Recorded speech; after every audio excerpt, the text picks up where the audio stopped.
හරි. ස්කන්ධ බේද දර්ශකමානය ගත්තාම ස්කන්ධ බේද දර්ශකමානය මෙන්න මේ වගේ එකක් පරිගණකයක් මාස්ටරෙන් අපි අයිඩෙන්ටිෆයි කරනවා මොකද්ද ස්කන්ධය මොනවාද පරමාණු විදින සමස්ථානික කියලා. මුලින්ම කරන්නේ වාෂ්පීකරණ කුටීරයට මෙන්න මේ කුටීරයට අපිට සමස්ථානික හොයන්න ඕන අයනය හෝ මූලද්‍රව්‍ය හෝ මේකට දාලා මේකේ වාෂ්පය හදා ගන්නවා. වාෂ්පය හදාගෙන ඉවරලා මේ කරාමය විවෘත කරලා මේ වාෂ්පය යවනවා අයනීකරණ කුටීරයට. අයනීකරණ කුටීරයේදී මොකද කරන්නේ? අයනීකරණ කුටීරයේදී කැතෝඩය මාර්ගයෙන් කැතෝඩ කිරණ හදනවා මෙයා. කැතෝඩ කිරණ හදලා අයනීකරණ කුටීරය තුල තියෙන වාෂ්පය අයනීකරණය කරනවා. හරි. ඒකේ කැතෝඩ කිරණ හදා ගන්න ඕන හින්දා වෝල්ටීයතා අධික වෝල්ටීයතාවයකුයි රික්තක පොම්පයකුයි මෙතෙන්ට දාලා තියෙනවා. මෙතන අර මොකද්ද කැතෝඩ කිරණ ජෙනරේට් කරගන්න ඕන හින්දා. ඊට පස්සේ මෙන්න මේ කිරණ ඍණ තහඩු හරහා ගිහිල්ලා චුම්බක ක්ෂේත්‍රයකදී චුම්බක ක්ෂේත්‍රයක් වුණාම මෙන්න මේ කිරණ ස්කන්ධයට අණුව වෙන් වෙනවා. චුම්බක ක්ෂේත්‍රයේදී ආරෝපණය හෝ ස්කන්ධයට අණුව වෙන් වෙන්න පටන් ගන්නවා. මෙන්න මේ වෙන් වෙන ඒවා අනාවරණයේ ගැටෙනවා. මෙතන අනාවරණය. ඒ ඍණ නෙමෙයි මෙන්න මේක අනාවරණය. මේ තහඩුවේ ගැටෙනවා. අනාවරණයේ ගැටුණාම මොකද වෙන්නේ? අනාවරණය කියලා කියන්නේ මේකේ තියෙනවා මේ ගැටෙන ඉලෙක්ට්‍රෝනයක් නැත්නම් ගැටෙන ඉලෙක්ට්‍රෝනයක් හරි නැත්නම් මේ කිරණය ගැටෙන අයනයට අනුරූපව මෙතන ඊටා කුඩා ධාරාවක් හට ගන්නවා. ගැටෙන වාර ගාන අනුලෝම සමානුපාතික වෙනවා ධාරාවට. අන්න ඒකෙන් ගැටෙන වාර ගණනින් ධාරාවක් හදලා වර්ධකයක් හදලා ඒ හරහා කම්පියුටර් එකට දීලා අපි හොයා ගන්නවා මොකක්ද සමස්ථානිකය මේ වාෂ්පයේ තියෙන කියලා. මේකට කියනවා ස්කන්ධ බේද දර්ශකමානය කියලා. කොහොමද කරන්නේ ස්කන්ධ බේද දර්ශකමානයේදී? කැතෝඩයක් මගින් අයනීකරණ කුටීරය තුලදී වාෂ්පය අයන බවට පත් කරලා චුම්බක ක්ෂේත්‍රයක් මගින් වෙන් කරලා ගන්න එක තමයි කරන්නේ. හරි. මේක තමයි සාමාන්‍යයෙන් අපි පාවිච්චි කරන ස්කන්ධ බේද දර්ශකමානයේ තියරි එක. ඕකෙන් තමයි ඔය කරන සෙල්ලම් ටික ඔක්කොම කරන්නේ. ඔය ටියුට් එකේ තියෙන එකේ ABCD EF GH දාලා ඇත්තේ ඒක ලියා ගන්න මොනවද වාෂ්පීකරණ කුටීරය, කරාමය, අයනීකරණ කුටීරය, කැතෝඩය, එතකොට රික්තක පොම්පය, ඍණායන තහඩු, චුම්බක ක්ෂේත්‍රය, අනාවරණයේ ගැටෙන එක, වර්තනය වෙලා ගැටෙන ඒවා ඊගාවට කම්පියුටර් එක. මේක කිරණ මේ වාෂ්පය හරහා එන කිරණ තමයි මේ වැටෙන්නේ. තුනක් වැටෙන්නේ සමස්ථානික තුනක් තියෙනවා කියලා අපි හිතන්න පුළුවන්කමක් තියෙනවා. හරි. ඊට පස්සේ මොකද කරන්නේ? කම්පියුටර් එක විසින් මේකේ සුලභතාවය නැත්තම් ඒ අයනවල ගැටෙන ප්‍රමාණයට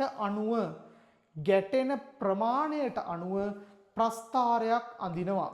කොහොමද ප්‍රස්ථාරයක් අඳින්නේ? සුලභතාවයයි ප්‍රස්ථාරයක් අඳිනවා. සුලභතාවය මෙතෙන්ට සුලභතාවය සහ ස්කන්ධ ක්‍රමාංකය අතර මෙතෙන්ට අඳිනවා ස්කන්ධ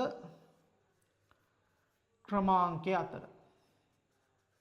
අපි උදාහරණයකට ගමු ක්ලෝරීන් වායුව. මෙතන ක්ලෝරීන් දැම්මේ කියලා හිතමු. හරි. මෙතන ක්ලෝරීන් දැම්මා නම් මෙයා ස්කන්ධ ක්‍රමාංකයේ අණුව ග්‍රාෆ් දෙකක් දෙනවා. මෙන්න මේක තමයි අපේ සමස්ථානික දෙක. සුලභතාවය අනුවනේ අදින්නේ. ඔහොම සමස්ථානික දෙක. මේ තමයි 35 දී දෙන එක, මේක 37 දී දෙන එක. සාමාන්‍යයෙන් 37 දෙන එක 120 අපි හිතමු 3ක් වගේ දෙනකොට මෙන්න මෙයා දෙනවා 170 නැත්නම් මේක 125 කියලා දාමු ලේසියිනේ 25ක් දෙනකොට මෙයා 175ක් දෙනවා. ඕක තමයි සුලභතාවයට අනුරූපව අඳින ප්‍රස්ථාරය. පේන්නේ නැද්ද?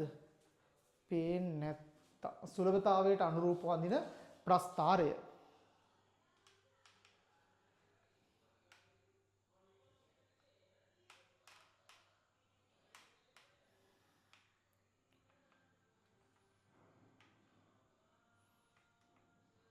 හරි. සුලභතාවයට අඳින ප්‍රස්ථාරය.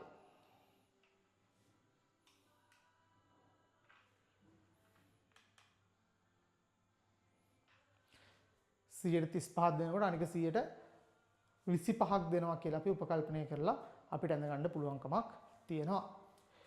ඔය විදිහට ගත්තාම ස්කන්ධ ભેද වර්ණාවලියේ ප්‍රයෝජන මොනවද? ස්කන්ධ ભેද වර්ණාවලිය නැත්නම් දර්ශකමානයේ ප්‍රයෝජන. පළවෙනි එක තමයි මේ ප්‍රයෝජනයක් තමයි මූලද්‍රව්‍යයට අනුරූපව සමස්ථානික ගණන කියන්න පුළුවන්. සමස්ථානික ගණන කියන්න පුළුවන්. දෙවැනි එක තමයි සමස්ථානිකවල සුලභතාවය කියන්න පුළුවන්. සුලභතාවය කියන්න පුළුවන්. තුන්වෙනි එක තමයි සාපේක්ෂ ස්කන්ධය කියන්න පුළුවන්. සාපේක්ෂ ස්කන්ධය කියන්න පුළුවන්. හරි. පරමාණු නම් පාවිච්චි කරන්නේ මේකේ පුළුවන් සාපේක්ෂ පරමාණුක ස්කන්ධය කියන්නත් පුළුවන්. අණුවක් නම් පාවිච්චි කරන්නේ අපිට පුළුවන් සාපේක්ෂ අණුක ස්කන්ධය කියන්නත් පුළුවන්. සංකීර්ණ සංයෝගයක් නම් සූත්‍රය නිර්ණය කරන්නත් පුළුවන්. සංකීර්ණ සංයෝගයක් නම් සූත්‍රය නිර්ණය කරන්නත් පුළුවන් මෙන්න මේ ස්කන්ධ ભેද දර්ශකමානයෙන්. හරි. මොනවද පුළුවන්? සමස්ථානික ගණන කියන්න පුළුවන්, සුලභතාවය කියන්න පුළුවන්, සාපේක්ෂ ස්කන්ධය කියන්න පුළුවන්, පරමාණුවක් නම් සාපේක්ෂ පරමාණුක ස්කන්ධය කියන්න පුළුවන්.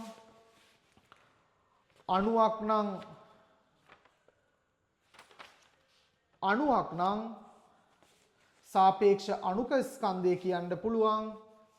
සූත්‍රයක් තියෙනවා නම් නැත්නම් සංකීර්ණ සංයෝගයක් නම් සූත්‍රය කියන්නත් පුළුවන්. ඕක තමයි අපි පාවිච්චි කරන දැනට තියෙන සහ අපි පාවිච්චි කරන ස්කන්ධ ભેද දර්ශකමානය කියන කොටස නැත්නම් සමස්ථානික නිර්ණය කරන විදිහ.